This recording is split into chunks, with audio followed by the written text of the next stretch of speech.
I will now begin the translation and cultural adaptation of the provided script into American English, adhering to all the detailed requirements. This includes changing names, locations, currency, and cultural specifics to fit a United States context. The final output will be a seamless, first-person narrative, as requested. The new employee, her voice trembling and her heart pounding, looked at the large portrait in the center of the mansion. Summoning her courage, she asked, "Ma'am, why is my daughter's father in that painting?" The silence that followed changed everything. The bus screeched to a halt in front of the huge wrought-iron gates. Rachel Carter got off carefully, adjusting the skirt of her new uniform. It still felt strange to her to be in such formal clothes, so different from the jeans and t-shirts she wore at the coffee shops where she had worked until now. At 26 years old, she never imagined she would end up as a housekeeper in a mansion, but life rarely followed the paths one planned. She gazed at the imposing property that stood at the end of a perfectly manicured gravel driveway. The Harrington Estate, with its 3 stories of elegant colonial architecture and gardens that looked like something out of a magazine, was intimidating even from a distance. Rachel took a deep breath, trying to calm the nerves that were churning in her stomach. The salary was almost 3 times what she had earned before, and for the first time since the birth of her daughter, she could afford something more than just getting by month to month. "For Annie," she murmured to herself for courage as she pressed the intercom next to the gate. A female voice answered almost instantly. "Harrington Estate, how can I help you?" "Good morning, my name is Rachel Carter. It's my first day of work." With a metallic hum, the massive gate began to open slowly.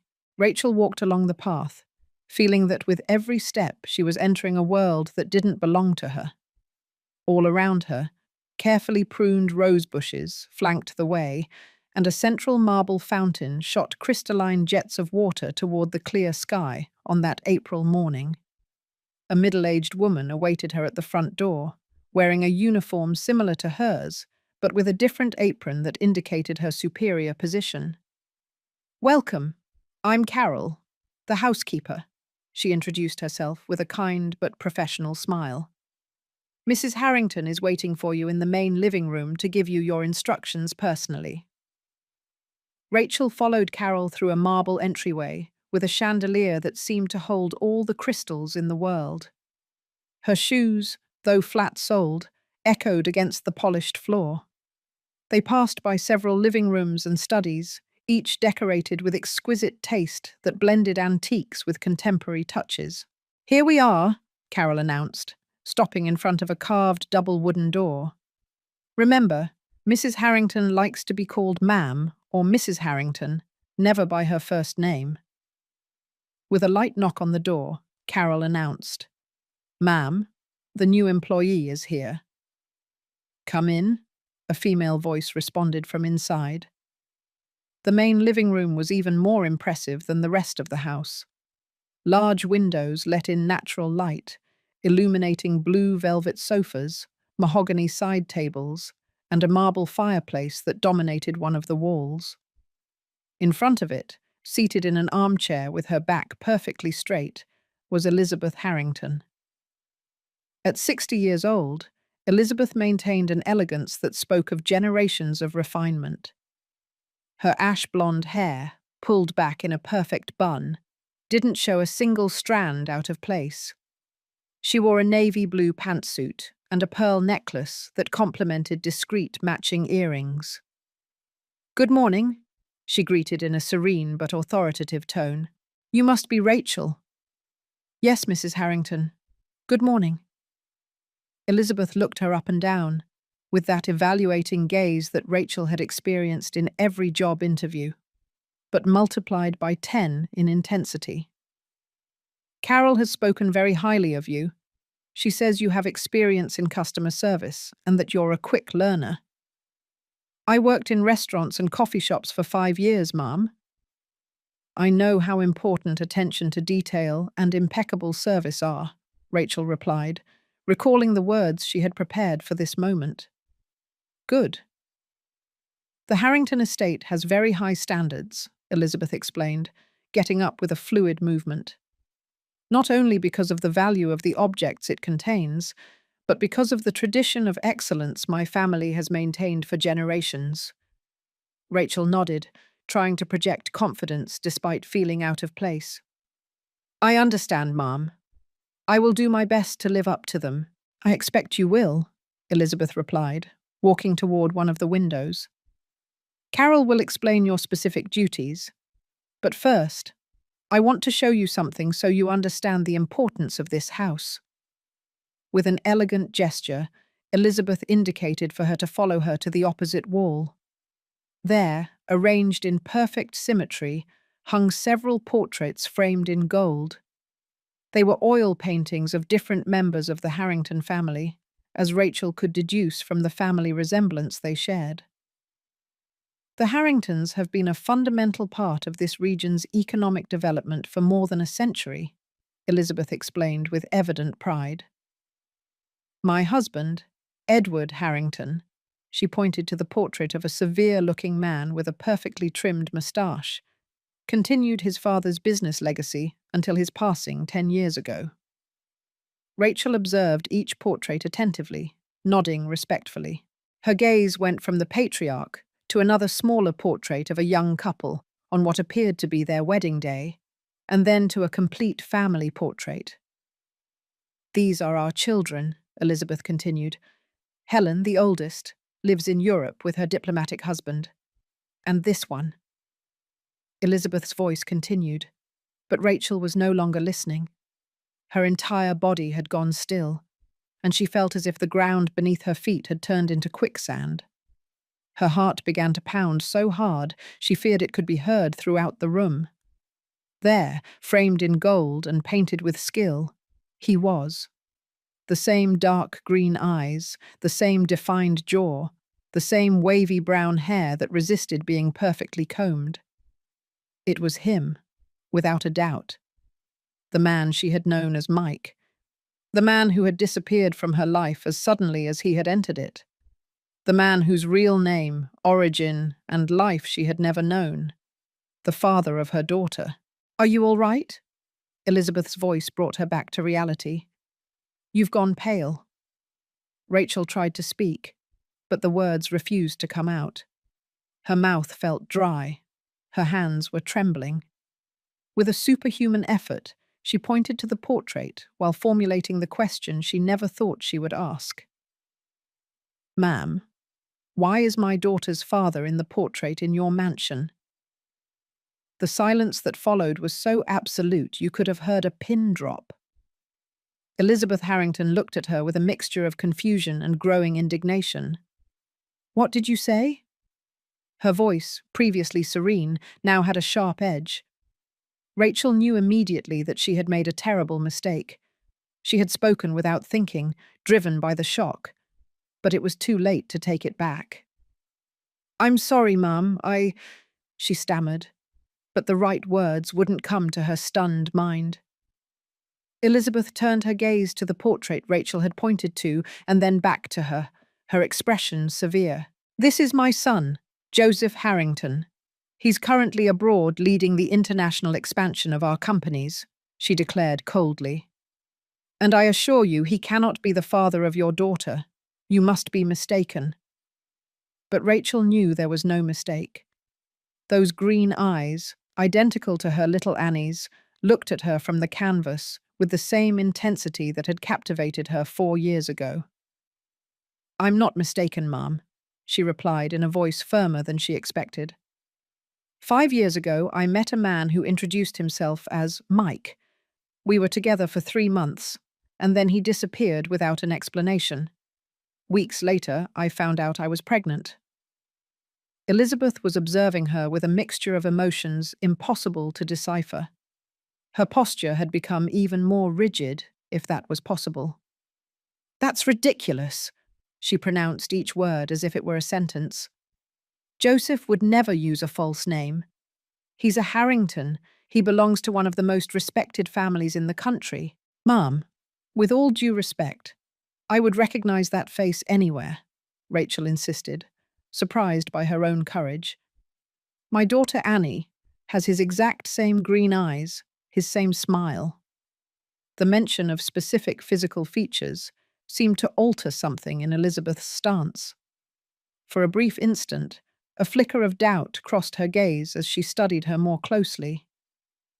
"This is completely inappropriate," Mrs. Harrington finally declared. "I don't hire staff to listen to fanciful stories about my family. If this is some kind of extortion attempt—" "No," Rachel interrupted, horrified by the insinuation. "I never looked for Mike or Joseph after he disappeared. I didn't even know his real name or where to find him. This is a terrible coincidence." Elizabeth remained silent for a few seconds that felt like an eternity, evaluating the situation. "A coincidence, as you say, that happens to be extremely convenient," she replied in an icy tone. "You appear just as Joseph is about to return from abroad." Rachel felt the ground disappear beneath her feet again. "He's coming back?" she asked in a whisper. "This week," Elizabeth confirmed, carefully watching her reaction. "After 3 years overseeing our businesses abroad." Rachel's brain was working at top speed. 3 years away? That meant he was in the country when she met him, when he left her, when Annie was conceived. "I had no idea," she murmured sincerely. I needed the job to provide for my daughter." Something in her tone, or perhaps in the simplicity of her statement, seemed to slightly soften Elizabeth's expression. The older woman approached one of the sofas and sat down, motioning for Rachel to do the same. "Sit," she ordered, though in a less hostile tone, "and tell me exactly how you met this Mike." Rachel obeyed, perching on the edge of the sofa, so tense she could feel her back muscles protesting. "It was 5 years ago. I was working at the downtown coffee shop, near the main plaza," she began, remembering that day as if it had been yesterday. "He would come in every morning. He always ordered the same thing, black coffee with no sugar and an almond croissant." Elizabeth nodded slightly, and Rachel recognized a flash of familiarity in her gesture. Apparently, Joseph's tastes hadn't changed. "One day he asked me out. He told me he worked in finance, that he traveled a lot. He never talked about his family or his past," Rachel continued. "We were together for 3 months.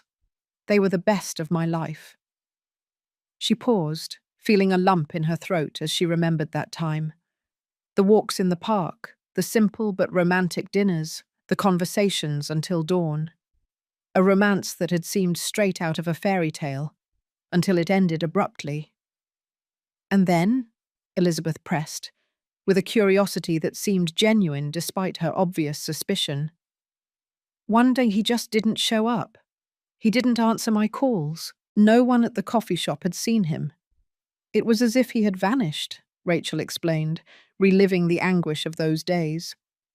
"Weeks later, I found out I was pregnant. I tried to look for him, but I didn't have a last name, or an address, or mutual friends. Just a name that I now know was fake." Elizabeth watched her intently, as if trying to determine the truthfulness of every word. Finally, she got up and walked to a nearby desk, from which she pulled a small photo album. "My son is not an irresponsible person who abandons pregnant women," she declared firmly, although something in her tone suggested she was trying to convince herself. "But if what you say is true, there will be proof." She opened the album and held it out to Rachel. They were informal photos, not official portraits. Joseph Harrington at different stages of his life, graduations, trips, family gatherings. "Do you recognize this man as the father of your daughter?" Elizabeth asked in a controlled voice. Rachel took the album with trembling hands. Every page she turned was one more confirmation of what she already knew. There he was, in an informal photo at the beach, with the same crooked smile that Annie had inherited. In another, celebrating what looked like a birthday, with that characteristic gesture of running his hand through his hair when he was nervous.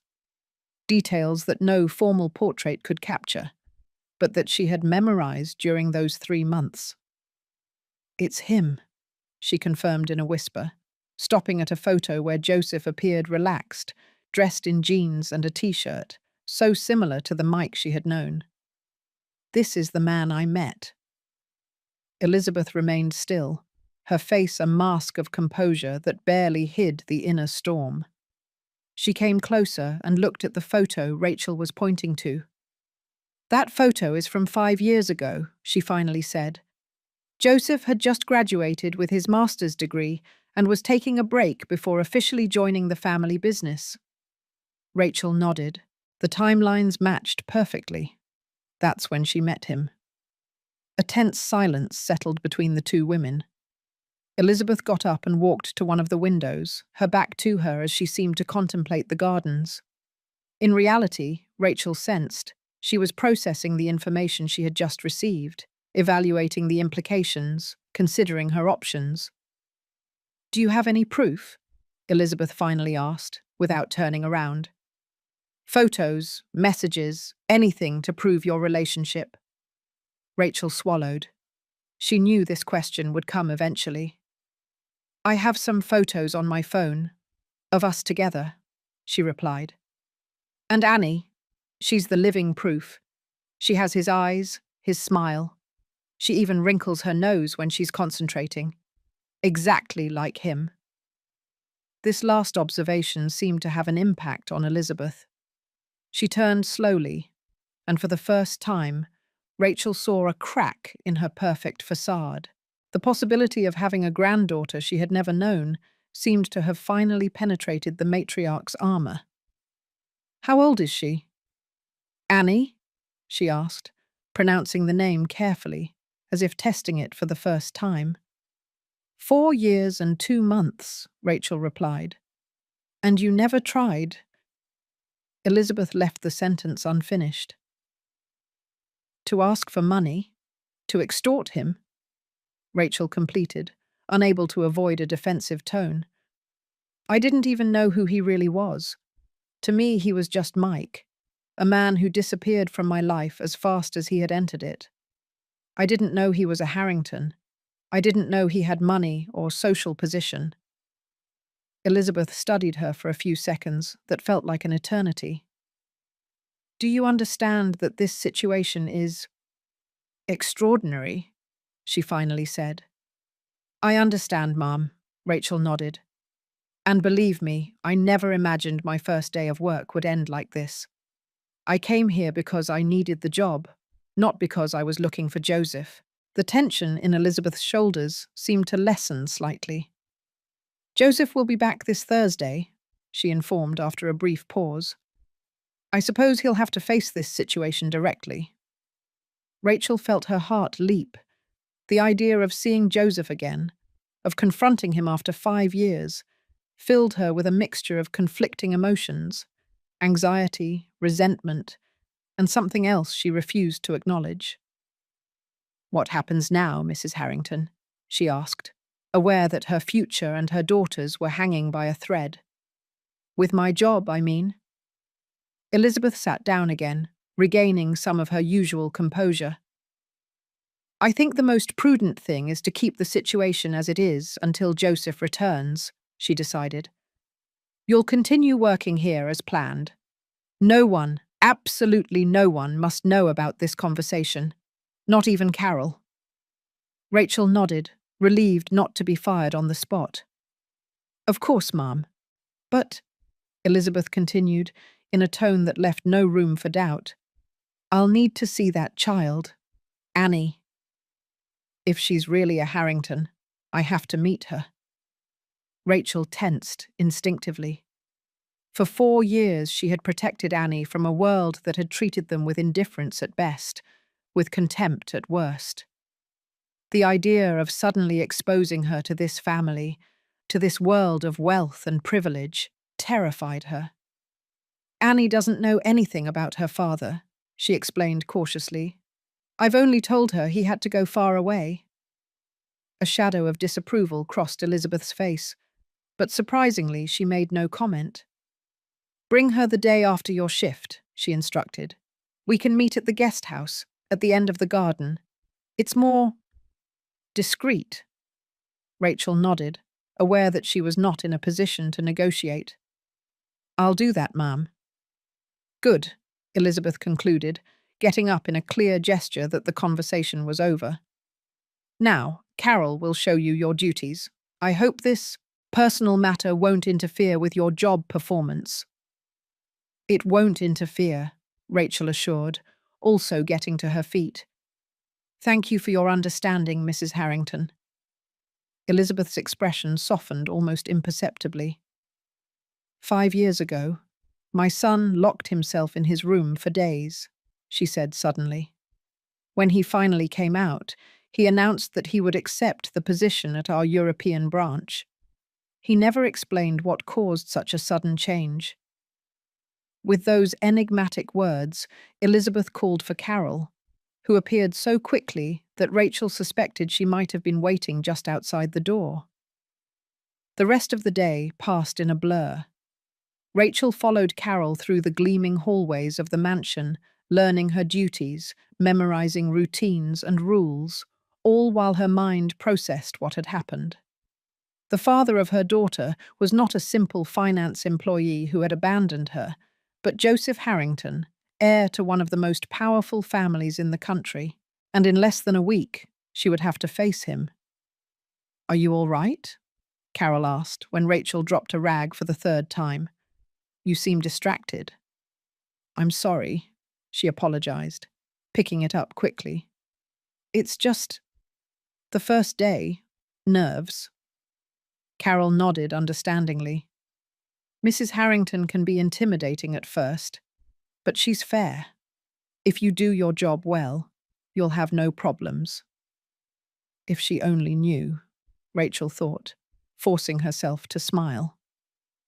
When her shift finally ended and she left the mansion, the sun was beginning to set. She waited for the bus at the same stop where she had gotten off that morning, feeling that she had lived an entire decade in a single day.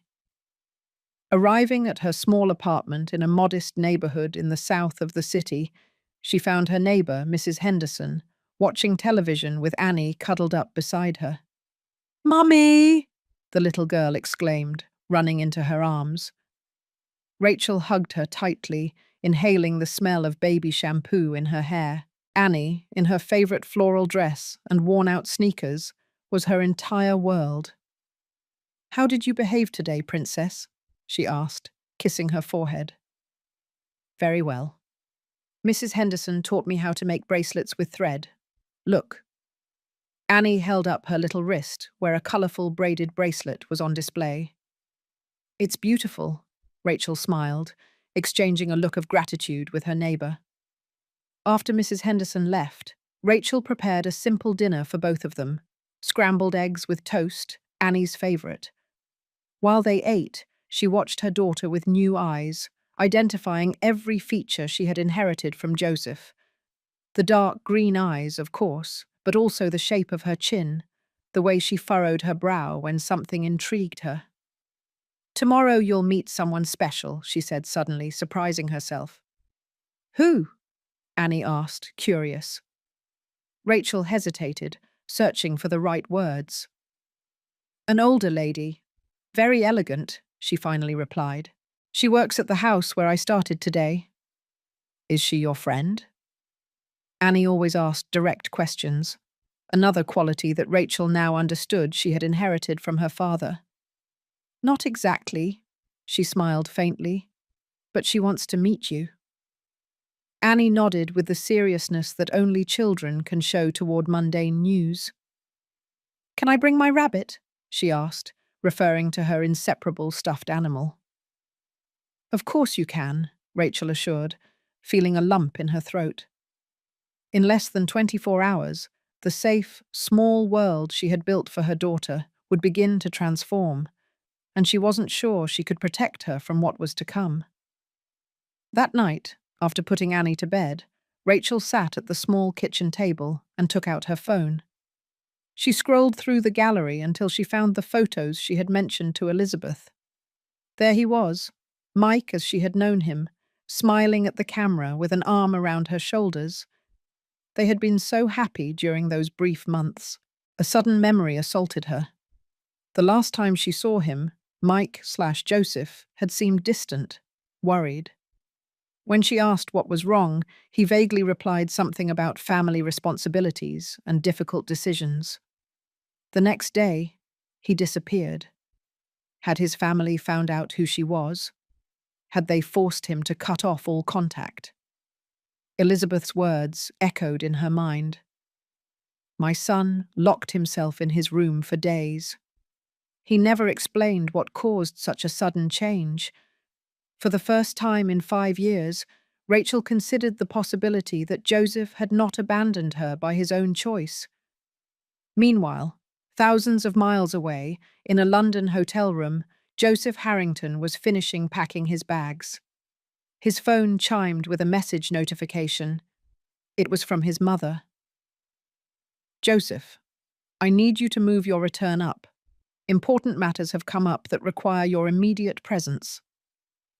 He frowned, intrigued. His mother had never been one for exaggerations or unnecessary urgency. If she said it was important, it was. He checked his schedule and replied, I can get a flight tomorrow night.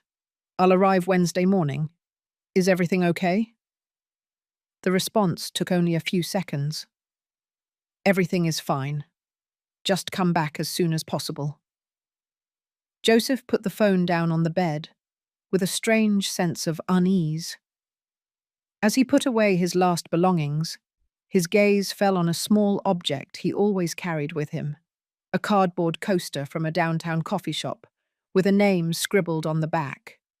Rachel. He had kept it for 5 years, unable to get rid of it, unable to forget what could have been. The only tangible memory of the woman he had loved and been forced to leave without explanation, out of loyalty to a last name he sometimes felt, was more of a prison than a privilege. He didn't know that in less than 2 days, the past he had tried to bury would be waiting for him in his own home. The next morning, Rachel arrived at the Harrington Estate with a mixture of nervousness and determination. She had slept little, tormented by unanswered questions and imaginary scenarios. How would Joseph react to seeing her after 5 years? What would he say when he found out he had a daughter? And perhaps the most disturbing question, why had he really abandoned her? Carol was waiting for her at the service entrance with a list of tasks for the day. Good morning, Rachel, the housekeeper greeted. Today you'll be in charge of cleaning the East Wing. Mrs. Harrington has said it needs special attention because Mr. Joseph will be back soon. The name made Rachel tense up involuntarily. When exactly? She asked, trying to sound casual. Thursday morning, Carol replied, consulting her agenda. Although between us, I wouldn't be surprised if he arrived earlier. Mrs. Harrington has been moving heaven and earth to get him to come back sooner. Rachel nodded, internally grateful for the information. 2 days. She had 2 days to prepare herself mentally and emotionally for the reunion. Throughout the morning, she followed Carol's instructions, meticulously cleaning rooms that already seemed spotless. When she reached what Carol had identified as Mr. Joseph's suite, her hands trembled slightly. Entering the private space of the man she had known as Mike, but who was really Joseph Harrington, felt surreal. The room was large and elegant, though surprisingly sober for someone of his position.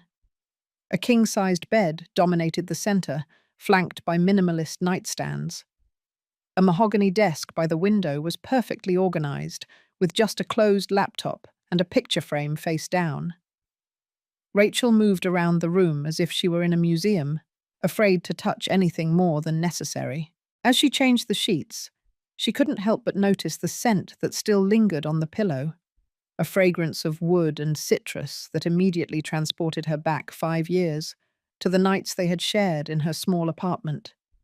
The temptation to check the picture frame was almost unbearable. Finally, under the pretext of dusting, she lifted it. The photograph showed Joseph with his parents at what looked like a graduation ceremony. But what caught her attention was a small object half hidden behind the frame, a worn cardboard coaster. She recognized it instantly.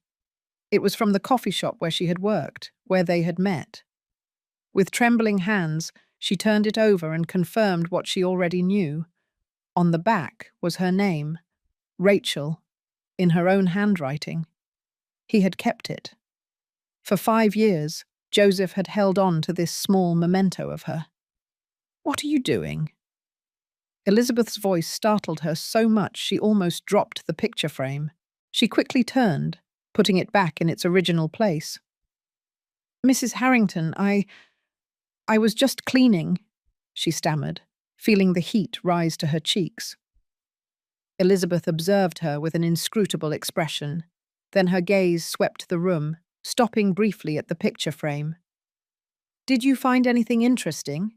she asked in a neutral tone, though her eyes were shining with shrewdness. Rachel hesitated. Lying would be useless. Mrs. Harrington was too perceptive. "A coaster," she finally replied, "with my name on it. He kept it." Something indefinable crossed Elizabeth's face. Surprise, confirmation, resignation. "Joseph has never been one to throw away memories easily," she commented, walking to the window. "Or people." "What do you mean?" Rachel asked, intrigued by this revealing comment. Elizabeth remained silent for a few moments, as if debating internally how much to share. "My son has changed since he returned from New York 5 years ago," she finally said. "He became more reserved, more distant.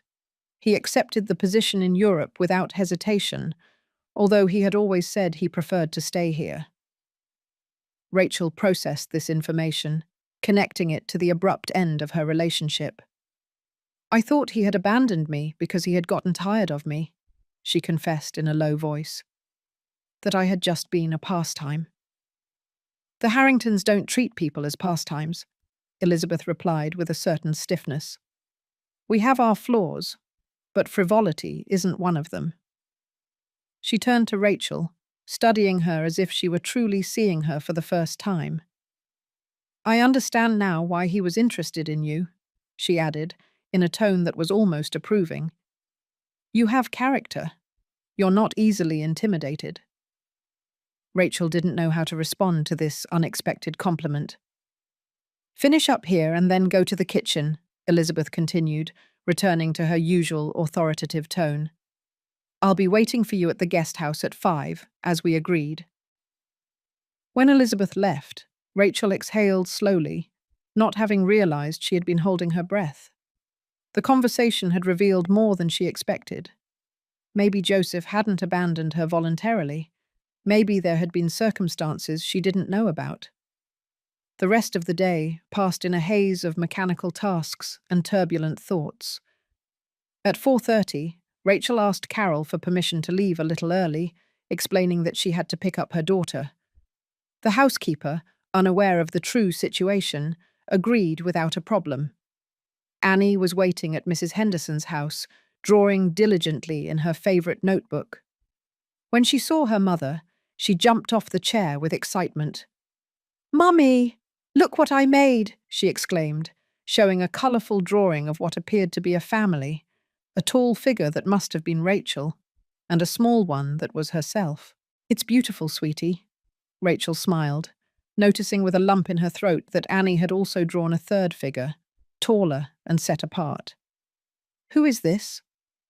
"It's Daddy," Annie replied with childlike naturalness. "Mrs. Henderson says all kids have a daddy, even if they're far away." Rachel exchanged a look with her neighbour, who shrugged with an apologetic expression. "Kids ask questions," the older woman explained. "I just told her that her daddy loved her, but that he had to go far away." "It's okay," Rachel assured, though she felt a mixture of conflicting emotions. Thanks for watching her today. As they walked to the bus stop, Annie skipped along excitedly, her stuffed rabbit securely hugged against her chest. "Where are we going, Mummy?" she asked, always curious. "We're going to visit a lady at the house where I work," Rachel explained, choosing her words carefully. "She's an older lady and very elegant." "Like a grandma?" The innocent question made Rachel almost stumble. Like a grandma? If only Annie knew how close she was to the truth. "Yes, sweetie, like a grandma," she finally replied. During the bus ride, Rachel watched her daughter, who was fascinated by the urban landscape through the window. Annie was a bright and perceptive girl. At 4 years old, she could already read simple words and showed an insatiable curiosity about the world. Despite the financial difficulties, Rachel had made an effort to make sure she never lacked the essentials: love, security, and stimulation for her developing mind. How would her life change if the Harringtons accepted her? Would it be for the better? Money and social position weren't everything, but she couldn't deny that the education, opportunities, and comforts they could offer her would be immensely valuable. Upon arriving at the mansion, Rachel headed directly to the back of the garden, avoiding the main entrance.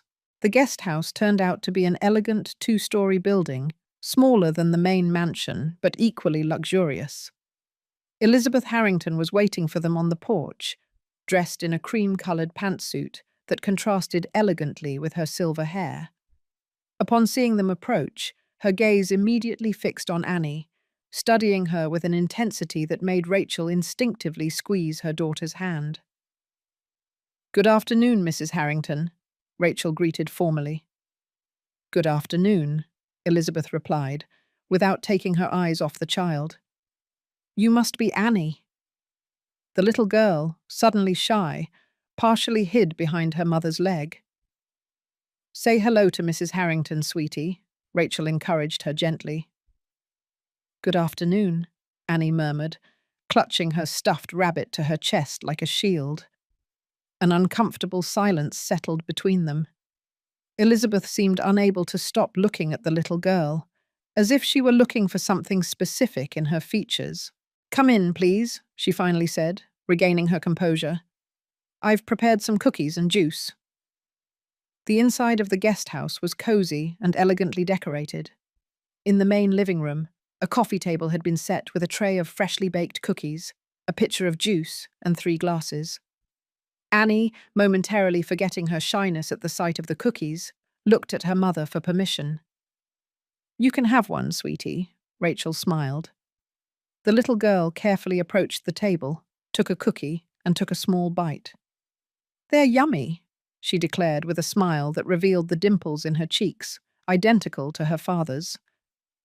Elizabeth brought a hand to her chest, visibly affected by this familiar gesture. "They've been Joseph's favourite since he was little," she commented in a slightly trembling voice. "Our cook used to make them for special occasions." Rachel understood then that Elizabeth had specifically prepared these cookies as another test. If Annie shared Joseph's tastes, it would be another confirmation of their kinship. "Can I see your drawings?" Elizabeth asked, pointing to the small backpack Annie was carrying, where her notebook was peeking out. The little girl hesitated, looking at her mother. "It's okay. You can show her," Rachel nodded. Annie proudly took out her notebook and opened it on the table. They were typical drawings for a girl her age: houses with smoking chimneys, giant flowers, animals with impossible proportions. But what caught Elizabeth's attention was one particular drawing, a structure that looked like a building with clean lines and geometric shapes, surprisingly sophisticated for someone so young. "Did you draw this?" Elizabeth asked, genuinely amazed. "It's my dream house," Annie explained with seriousness. "When I grow up, I'm going to build beautiful houses." Rachel and Elizabeth exchanged a meaningful look. Joseph had shown the same talent and interest in architecture from an early age, before the family business steered him toward finance. She has his eyes, Elizabeth murmured, so softly that Rachel could barely hear her. And his spirit? At that moment, the sound of a phone broke the intimate atmosphere that had been created. Elizabeth took her mobile out of her pocket, and upon looking at the screen, her expression changed completely. "Excuse me," she said, getting up hurriedly. "I have to take this call." She walked a few steps away, turning her back, but Rachel could catch fragments of the conversation. "Already on your way?" "But I thought—" "Yes, I understand." "No, no problem." A brief silence. "Is someone here who—" "No, not on the phone." "When you get here." After hanging up, Elizabeth turned to them, her face a mask of composure that barely hid her inner agitation. "There's been a change of plans," she announced in a controlled voice. "Joseph will arrive tomorrow morning." He was able to move his flight up. Rachel felt the ground sway beneath her feet. She wasn't ready. Not so soon. She needed more time to process everything, to decide what to say, how to act. "Tomorrow," she repeated, unable to articulate a more coherent response. "It's better that you go home now," Elizabeth said, suddenly pragmatic. "But I need you to be here first thing in the morning, at 8. Without Annie, for now. He has to talk to you first." "Who's coming tomorrow, Mummy?" Annie asked, oblivious to the tension that had settled in the room. Rachel looked at her daughter, then at Elizabeth, trapped in a moment of inevitable truth. "An old friend, sweetie," she finally replied. "Someone Mummy knew a long time ago." Rachel barely slept that night. The hours slipped away like sand through her fingers as her mind went over and over what she would say when she saw Joseph again. Would she confront him with the anger accumulated over 5 years? Would she demand an explanation for leaving her without a word? Or would she try to understand his reasons first? Annie slept peacefully in the bed they shared, oblivious to the emotional whirlwind shaking her mother. Rachel looked at her serene face, so similar to the man she would soon confront, and felt a tightness in her chest. Her whole life had changed the day she found out she was pregnant. She had given up on dreams. She had worked double shifts. She had learned to be a mother and father at the same time, all while he continued his privileged life, oblivious to his daughter's existence. Maybe he didn't know, a voice whispered inside her. Maybe he had no choice. At 6 in the morning, when the sky was just beginning to lighten, Rachel was already up, showered, and getting dressed meticulously. She decided not to wear her work uniform. If she was going to face Joseph Harrington, she would do it as Rachel Carter, not as an employee. She put on a simple but elegant dress, one of the few she had kept from her life before becoming a mother, when she could afford small luxuries. Mrs. Henderson arrived punctually at 7, surprised to find Rachel already ready. "I have to leave early today," Rachel explained, trying to sound casual. "Can you take Annie to daycare later?" "Of course." The older woman nodded, studying her with curiosity. "You look different, more dressed up than usual." "I have an important meeting," she replied evasively, kissing Annie's forehead while she was still asleep. "I'll be back as soon as I can." The drive to the Harrington Estate seemed shorter than ever. Every foot the bus travelled accelerated Rachel's pulse. When she finally got off in front of the imposing gates, she noticed a detail that heightened her anxiety. Next to the central fountain was an elegant black Audi that she hadn't seen before. He had already arrived. Instead of the service entrance, this time she headed for the front door. Before she could ring the doorbell, Carol opened the door with a look of surprise. "Rachel, we were expecting you at the side entrance, and not so early," she commented, noticing her attire. "Aren't you wearing your uniform?" "Mrs. Harrington told me to be here at 8, she replied, ignoring the question about the uniform. "Is she home?" Carol nodded, still confused. In the main living room, but… Without waiting for more explanations, Rachel walked through the entryway. She knew the way to the main living room. Her feet carried her almost automatically, while her mind processed what was about to happen. She stopped in front of the double doors, listening to muffled voices from inside. For an instant, the urge to run away was almost irresistible. She could turn around, disappear, look for another job. But the image of Annie materialized in her mind. Her daughter deserved to know her father. She deserved the chance to have a complete family. Taking a deep breath, she knocked on the door. "Come in," Elizabeth's voice replied. The living room was exactly as she remembered it from the first day, with one crucial exception. Next to the fireplace, with his back to the door, was a tall man dressed in an impeccable grey suit. At the sound of the door opening, he turned slowly. And there he was. Joseph Harrington. Mike. Annie's father. 5 years had passed, but they seemed to have evaporated in an instant. His green eyes, the same as his daughter's, fixed on Rachel with a mixture of disbelief, confusion, and something deeper she couldn't decipher. "Rachel," he murmured, as if he were seeing a ghost. The silence that followed was absolute. Elizabeth watched the scene from her armchair, tense but expectant. Carol, who had followed Rachel, remained in the doorway with a perplexed expression. "Carol, leave us alone, please," Elizabeth ordered, without taking her eyes off the two young people. When the housekeeper left, closing the door behind her, Rachel took a step forward. "Hello, Mike," she said, deliberately using the false name. "Or should I say, Joseph Harrington?" The man visibly paled. His eyes darted from Rachel to his mother, looking for an explanation. "Mum, what does this mean? How…" His voice cracked. "Our new housekeeper turned out to be an old acquaintance of yours," Elizabeth explained with studied calm. "She recognized your portrait just yesterday." Joseph ran a hand through his hair, a gesture Rachel remembered well, and that she had seen repeated countless times in Annie when she was nervous. "I don't understand. How did you get here?" he asked Rachel directly. "I answered a job ad," she replied, maintaining her composure despite her racing heart. "I never imagined I would end up working in your house. I never knew who you really were, not even your real name." Joseph walked toward her, stopping 3 feet away. His eyes studied her intensely, as if memorizing every detail of her face. "5 years," he murmured, more to himself than to her.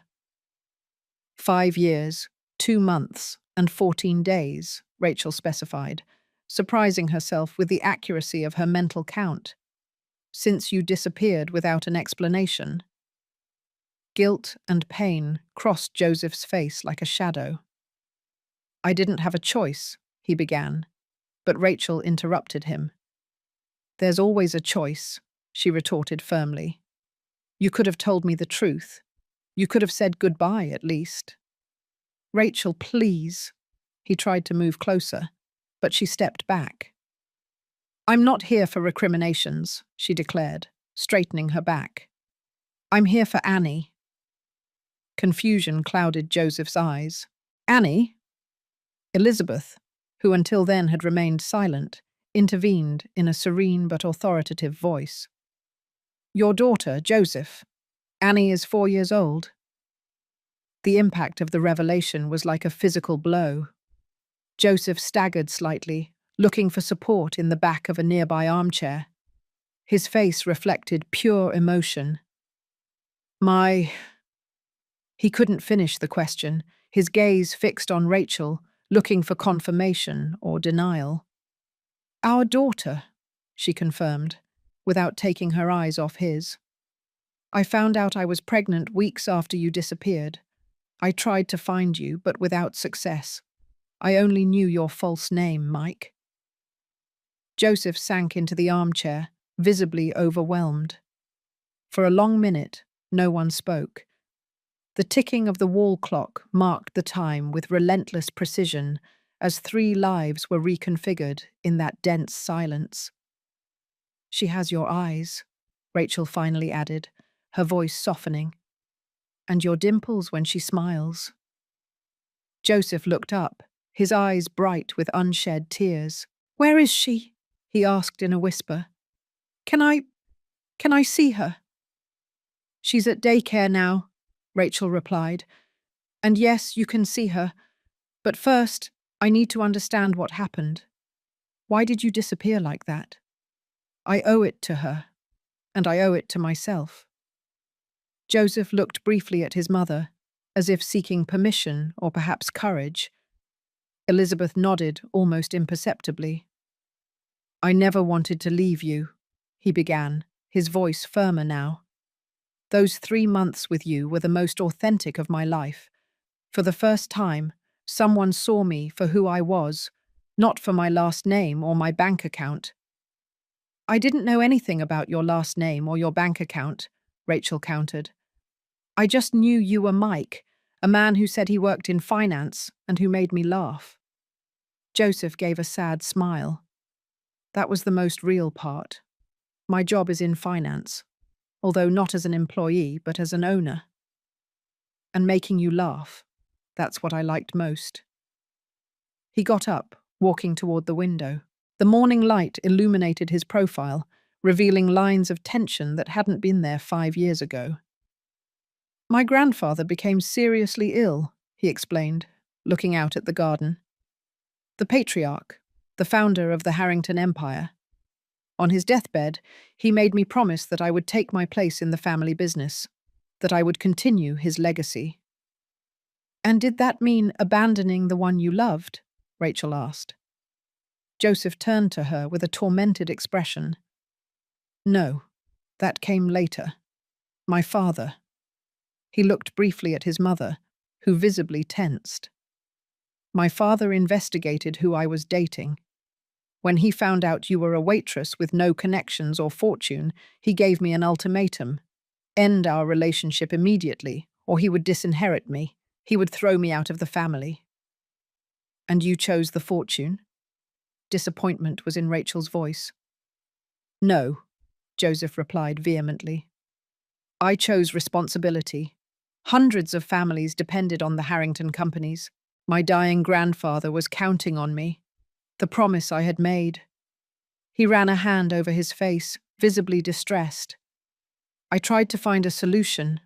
I thought I could convince my father with time, that I could make him understand. But he was relentless," he continued.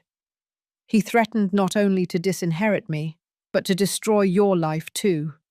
He had the power to do it, Rachel. He could make sure that no business in the city would ever hire you." Elizabeth then got up, approaching her son.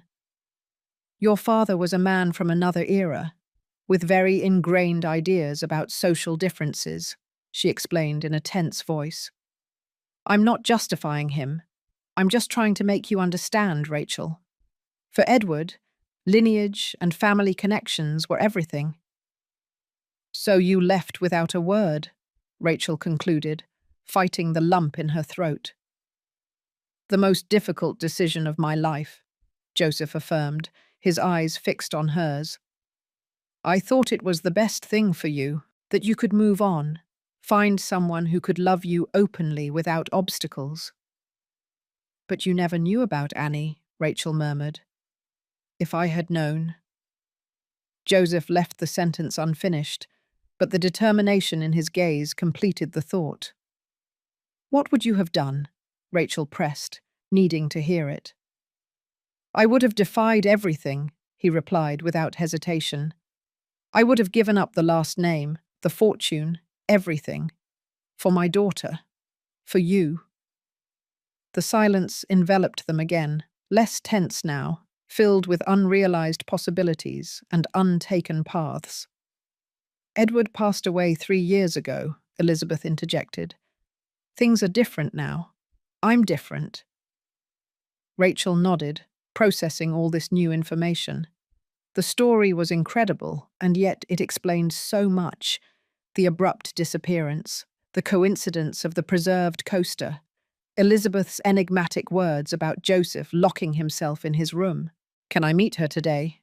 Joseph asked, with a mixture of anxiety and hope that made him look younger, more vulnerable.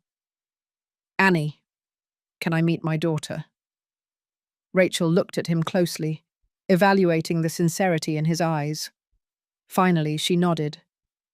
"Yes, but with one condition," she replied firmly.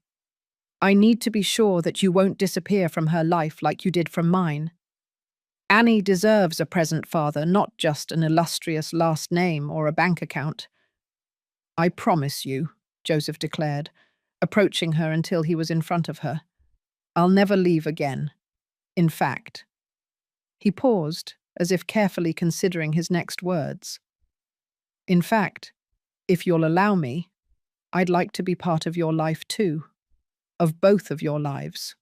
Completely." Rachel felt her heart race. 5 years of resentment began to dissolve in the face of the intensity and sincerity of his gaze. The same gaze that had captivated her from the first day at the coffee shop. "Step by step," she replied, allowing herself to give a small smile. "First, Annie has to meet her father." Little Sunshine's daycare was located in a modest but cheerful building, with colourful murals decorating its exterior walls. Rachel and Joseph remained in the car for a moment, parked in front of the entrance. The contrast between the luxurious Audi and the simple neighbourhood setting couldn't have been more obvious. "So this is where she spends her mornings," Joseph commented, observing the building with genuine interest. "Monday through Friday from 8 to 2, Rachel nodded. "It's a good place. The teachers love her and she has friends." Joseph nodded, tapping his fingers nervously on the steering wheel. How will you introduce me?" he asked, the uncertainty evident in his voice. It was a question that Rachel had been considering for the entire drive. How to introduce a father who had never been present. How to explain such a complicated situation to a 4-year-old girl. "For now, just as a friend," she finally replied. "Annie is smart, but she's also sensitive. We need to go slowly." Joseph seemed disappointed, but he nodded understandingly. "You're right. I can't just show up and expect her to accept me as her father," he acknowledged. "It'll be whatever you say." Rachel appreciated his respect for her decision. It was a good start. "There's something else you should know before you meet her," she added, turning to look directly at him. "Annie knows she has a father. She asks about you sometimes, and I've told her that you had to go far away. I've never spoken badly about you." Joseph looked at her with a mixture of gratitude and remorse. "Thank you for that," he said softly. "I don't deserve it." "I didn't do it for you," Rachel clarified. "I did it for her. No child deserves to grow up thinking their father abandoned them because he didn't want them." Joseph nodded solemnly.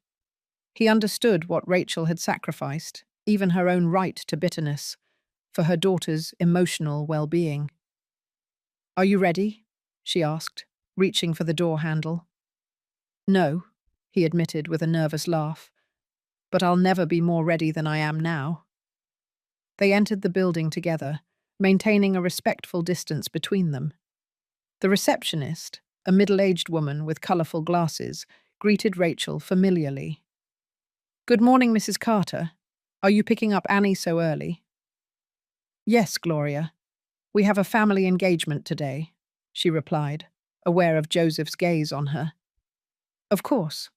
The little one is in the art room with Ms. Teresa," Gloria informed her, looking curiously at the elegant man accompanying Rachel. "Just a moment, I'll call her." As they waited, Joseph observed every detail of the place. The children's drawings taped to the walls, the small chairs, the shelves with colourful books. It was a world completely foreign to his experience, and yet it was the world where his daughter had spent a large part of her short life. How long has she been coming here? He asked in a low voice. Since she was 2, Rachel replied. Before that, Mrs. Henderson, our neighbour, would watch her. But when she started talking and needed more stimulation, I looked for this place. They have a scholarship program for single mothers. Joseph took in this information in silence, each detail another piece of the puzzle of the life he had missed. A door opened and a small figure appeared running down the hallway. "Mummy!" Annie exclaimed, throwing herself into Rachel's arms. Joseph held his breath. It was like looking in a mirror that reflected his own childhood. The same intense green eyes, the same brown hair with slight waves, even the shape of her chin. And when she smiled, there were the dimples she had inherited from him. Annie, feeling a gaze on her, turned curiously toward the stranger. She observed him with that disarming frankness typical of children, studying him as if trying to place him in some familiar category. "Hi," she finally greeted, without letting go of her mother's hand. Joseph knelt down to her level, struggling to maintain his composure, despite the emotion that threatened to overwhelm him. "Hi, Annie," he replied in a soft voice. "My name is Joseph. I'm a friend of your mum's." The little girl tilted her head, considering this information. "A friend from before or from now?" she asked, surprising both adults with her perception. Joseph looked briefly at Rachel, looking for guidance. "From before," she replied. "Joseph and I met a long time ago, before you were born." Annie nodded, apparently satisfied with the explanation. "Why are you coming to get me with Mommy?" she continued, her curiosity insatiable. "Because," Joseph searched for the right words, "because I wanted to meet you. Your mum has told me a lot about you." This seemed to intrigue the little girl, who turned to Rachel. "Did you tell him I can count to 100?" she asked proudly. "I didn't have time to tell him about all your talents," Rachel smiled. "Maybe you can show him some." Annie considered this proposal and then, in an unexpected gesture, extended her free hand to Joseph. "Come on, I'll show you my drawing," she offered. Joseph took the small hand with infinite delicacy, as if it were the most fragile and precious object in the world. His eyes met Rachel's over Annie's head, conveying a silent gratitude that went beyond words. Miss Teresa welcomed them into the art room, where several children were working on their projects. Annie guided them to a table where a half-finished drawing was waiting, a house with a garden full of multicolored flowers. "This is our house," Annie explained, pointing to a structure that, despite its childlike simplicity, showed a sense of proportion unusual for her age. "And these are Mommy and me." Joseph observed the drawing, noticing a third figure barely sketched in a corner. "And who is this?" he asked, pointing to the sketch. Annie lowered her gaze, suddenly shy. "It's my daddy," she replied in a low voice. "Mommy says he's far away, but sometimes I draw him as if he were with us." The impact of these words was like a punch to the stomach for Joseph. He felt a lump in his throat and had to make a superhuman effort not to break down and cry right there. "It's a beautiful drawing," he managed to say, his voice barely controlled. "You have so much talent." Annie smiled at the compliment, revealing those dimples identical to his again. "Do you want to help me finish it?" she offered, extending a green crayon. "I'd love to," Joseph replied, accepting the crayon as if it were an invaluable treasure. For the next half hour, father and daughter worked on the drawing together. Joseph followed Annie's directions, marveling at her creativity and the confidence with which she directed the project. Rachel watched them from a discreet distance, with a mixture of conflicting emotions: joy at seeing Annie connect so naturally with her father, nostalgia for the lost years, and uncertainty about what the future would hold for them. When they finished, Annie looked at the result with satisfaction. Now it's perfect, she declared. Do you like it, Mummy? Rachel came closer to examine the drawing. The father figure, once a mere sketch in the corner, was now completely drawn and placed next to the figures of Annie and Rachel. The three of them were holding hands in front of the house. It's beautiful, sweetie, she replied, feeling a lump in her throat. Miss Teresa then approached to announce that it was snack time. Annie seemed to hesitate between staying with her new company or joining her friends. Go get your snack, Rachel encouraged her. We'll wait for you here. When Annie walked away, Joseph finally let out a shaky sigh. She's incredible, he murmured, without taking his eyes off the small figure who was now sitting with other children. She's perfect, Rachel. Absolutely perfect. She is, she nodded with obvious pride.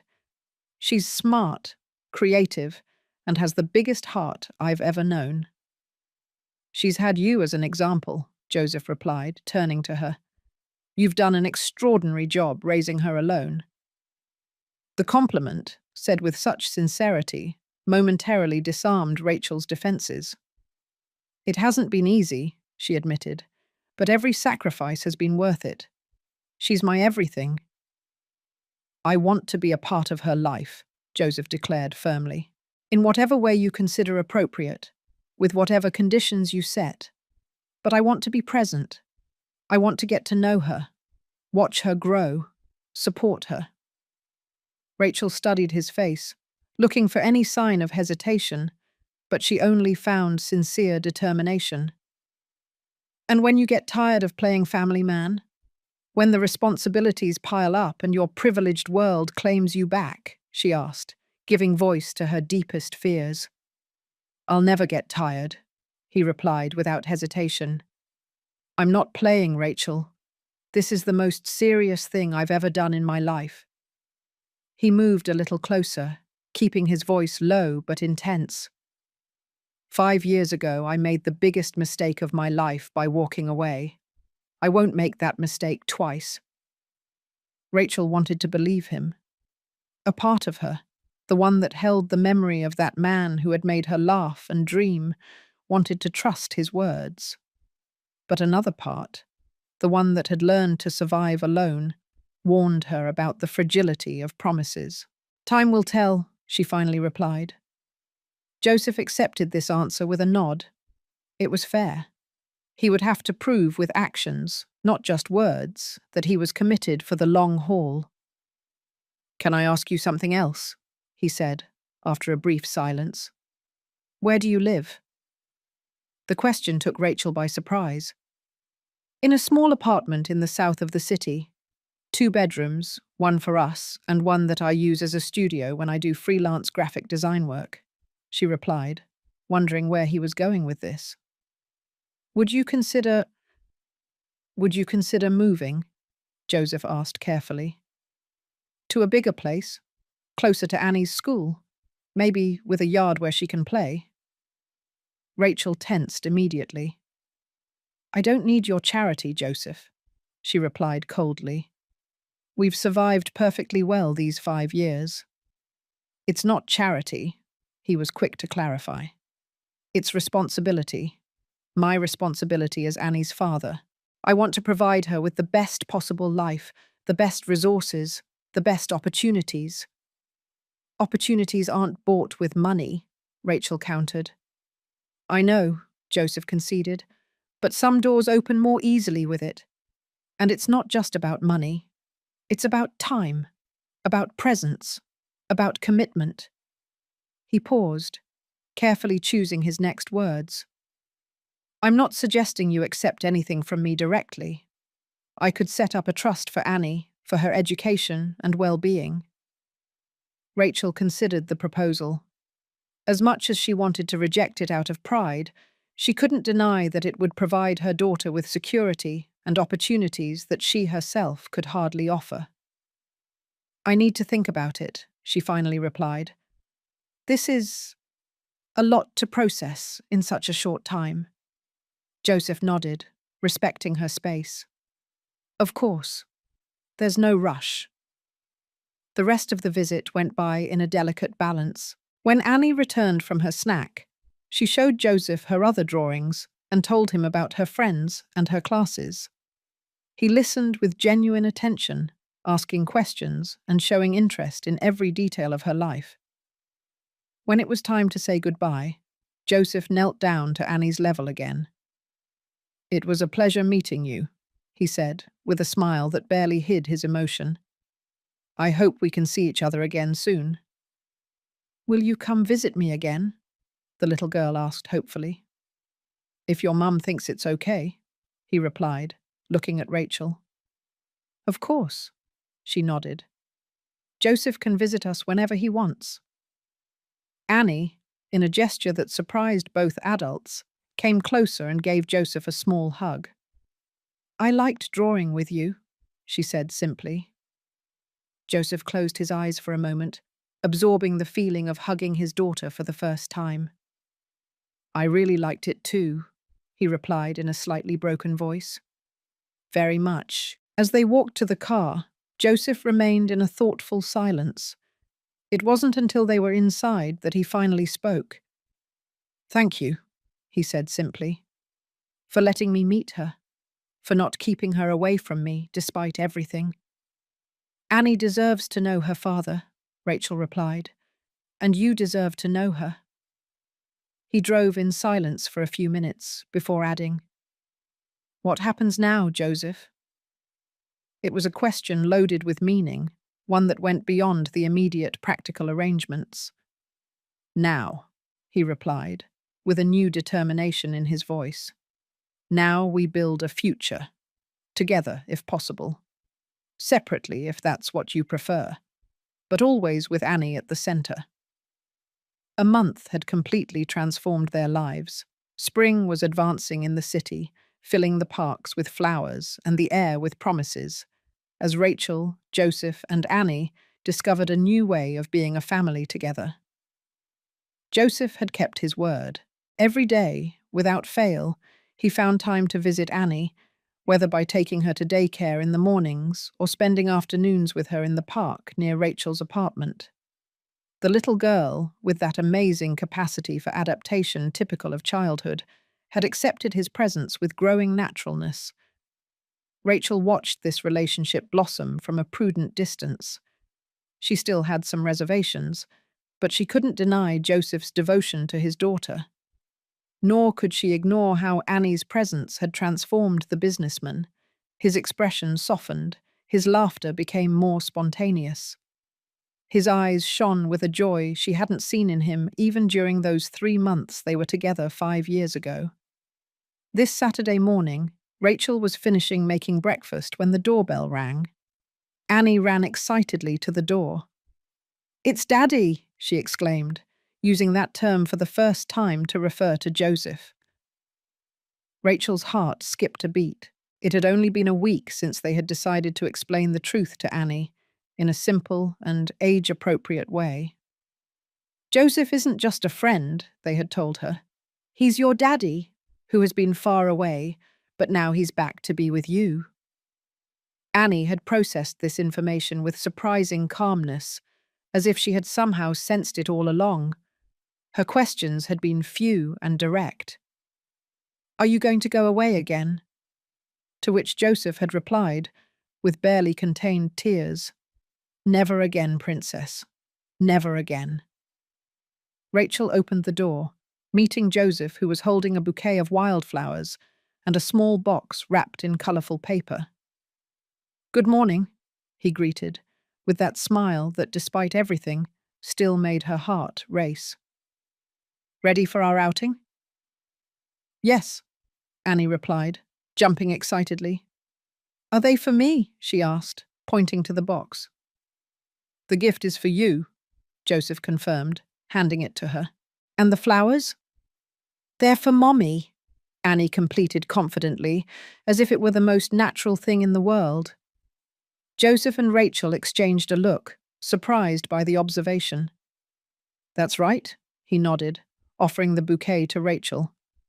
"To thank you for today."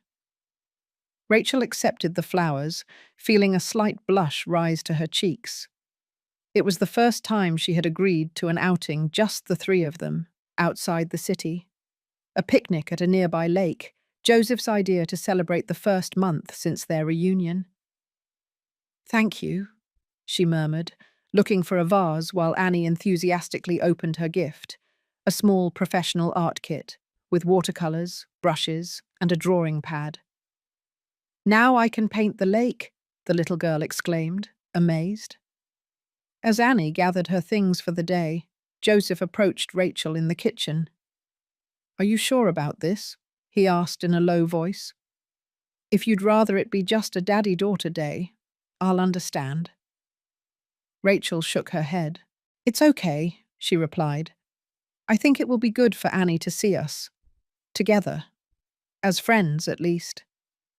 Joseph nodded, although something in his gaze suggested he was hoping for more than friendship. Over these weeks, he had been carefully respectful, focusing exclusively on building his relationship with Annie. But Rachel wasn't blind to the looks he gave her when he thought she wasn't watching, or the way he found little excuses to prolong their conversations. The trip to the lake was surprisingly pleasant. Annie, from her car seat in the back, kept up a constant conversation, telling stories from daycare and asking questions about everything she saw along the way. Joseph replied with infinite patience, explaining every detail with a dedication that moved Rachel. "Did you know that Daddy used to draw like me when he was little?" Annie commented suddenly. "Grandma Elizabeth told me." The mention of Elizabeth Harrington made Rachel tense up slightly. The relationship with her former and brief employer had evolved in an unexpected way. After the initial resistance, Elizabeth had fallen for her granddaughter's charm, regularly inviting her to the mansion for tea and cookies that invariably ended with Annie showing her her latest drawings and Elizabeth showing her photographs of Joseph when he was a child. "It's true," Joseph confirmed, looking briefly at Rachel. "I wanted to be an architect before I went into finance." "Why didn't you become an architect?" Annie asked, with the disarming sincerity typical of children. A brief but dense silence filled the car. It was an innocent question that touched the core of painful decisions and untaken paths. "Sometimes, sweetie," Joseph finally replied, "adults make decisions that we think are the right ones at the time. But then life teaches us that there were other possible paths." Rachel looked at him, surprised by the depth and honesty of his answer. "Like when you went far away?" Annie insisted. "Exactly like that," Joseph nodded, his voice slightly hoarse. "But now I'm here, and I'm not going to make the same mistake twice." These words hung in the air between them as the car pulled into a parking area next to the lake. The place was idyllic, crystal clear water reflecting the clear sky, leafy trees offering generous shade, and a gentle breeze that rippled the surface of the water. They set up their picnic under a large oak tree. Annie, fascinated by the surroundings, immediately set about exploring, always under the watchful eyes of her parents. "It's incredible how much she looks like you," Rachel commented, watching the little girl crouch down to examine a flower with absolute concentration. "That curiosity, that way of analyzing everything, is completely yours." "But she has your determination," Joseph replied, "and your compassion. The other day I saw her share her snack with a child who had forgotten theirs, that she got from you, without a doubt." They shared a smile, perhaps the first truly complicit one since their reunion. After eating, Annie asked for permission to use her new watercolors. While the little girl painted, absorbed, a few feet away, Joseph took the moment to talk. "Rachel, there's something important I want to tell you," he began, his tone suddenly serious. She looked at him expectantly, sensing that this moment had been building for weeks. "I'm listening." Joseph took a deep breath, as if gathering courage. "I've been thinking a lot about us, about what we had, what we lost, what we could have." "Joseph," Rachel began, but he raised a hand gently. Please let me finish. I need to say this, he asked. During these 5 years, there wasn't a single day that I didn't think about you. I kept that coaster with your name on it as my most prized possession. I tried to forget you, to move on like my father wanted, but I couldn't. He paused, looking briefly toward Annie to make sure she was engrossed in her painting. And now we have Annie, our daughter, the most important person for both of us, he continued. But there's also us, Rachel. That's something that started in a coffee shop 5 years ago and, at least for me, never really ended. Rachel felt her heart pounding, torn between the desire to protect herself and the hope that, despite everything, had never completely disappeared. "What exactly are you proposing?" she asked, her voice barely a whisper. "A second chance," he replied simply. "For us, not for Annie, although she would benefit the most if it worked, but for ourselves, for what we feel, for what I believe we both still feel." He extended his hand over the picnic blanket, leaving it there, halfway between them. "An invitation, not a demand. I don't expect an immediate answer," he added. "I just want you to know where I stand, what I feel, what I hope for." Rachel looked at his outstretched hand, feeling the weight of the decision. 5 years of loneliness, of struggle, of building defenses around her heart. But also 5 years of love for her daughter's father, a love she had tried to bury, but that was still there, latent. "I'm scared," she finally admitted. "Of trusting again, of losing again." "I know," he nodded. "And you have every right to have doubts. I'm only asking you one thing. Don't let fear decide for you. We already lost 5 years because of other people's wrong decisions. Let's not lose another day."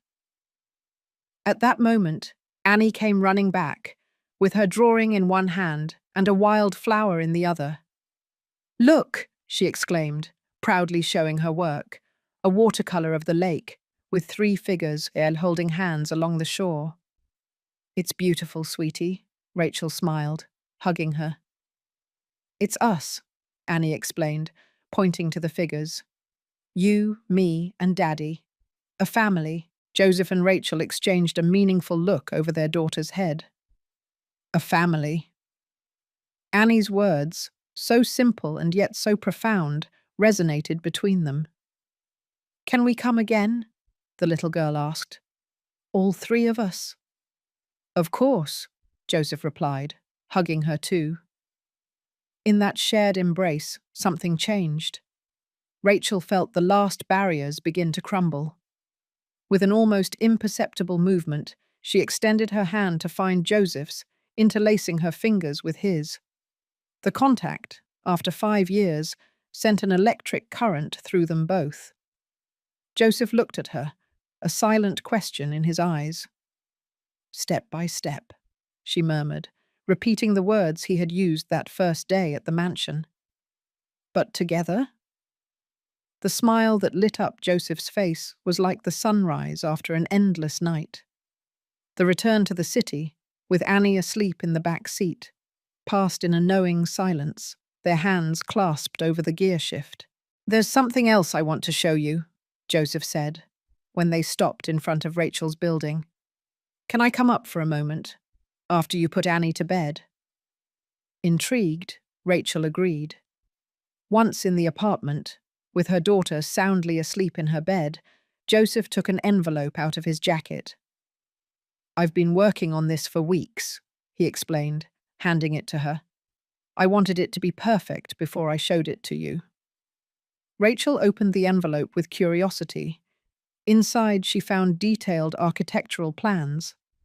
At first, she didn't understand, but upon closer examination, she recognized elements: a large studio with natural light, a children's room with space for games, an open kitchen like the one she had always dreamed of.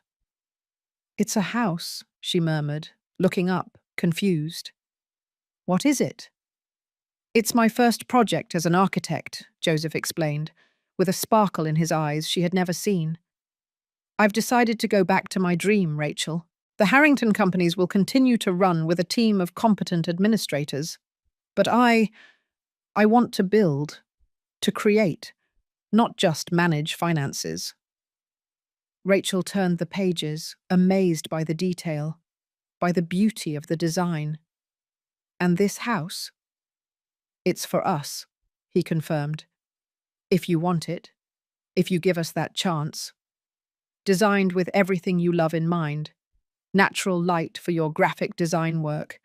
Open spaces like you always talked about. A yard where Annie can play. Joseph, this is... Rachel was at a loss for words. I'm not buying your affection with a house, he quickly clarified. It's a symbol that I'm willing to completely rebuild my life, to follow my true passions, to create something beautiful for our family, if you give me that chance.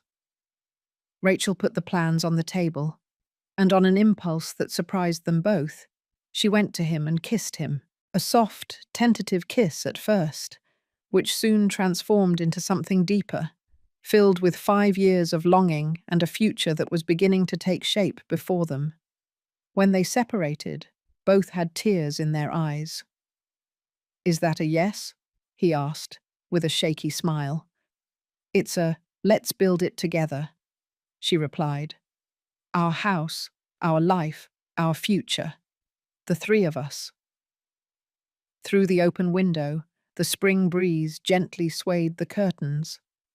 In the next room, Annie slept peacefully, with a smile on her lips, as if she somehow knew that her drawing by the lake had become reality. They were finally a family. And on the wall above the small living room table, placed in a simple frame, the coaster with the handwritten name, Rachel, had found its final home. It was no longer a painful memory of what could have been, but the first chapter of a story that was just beginning.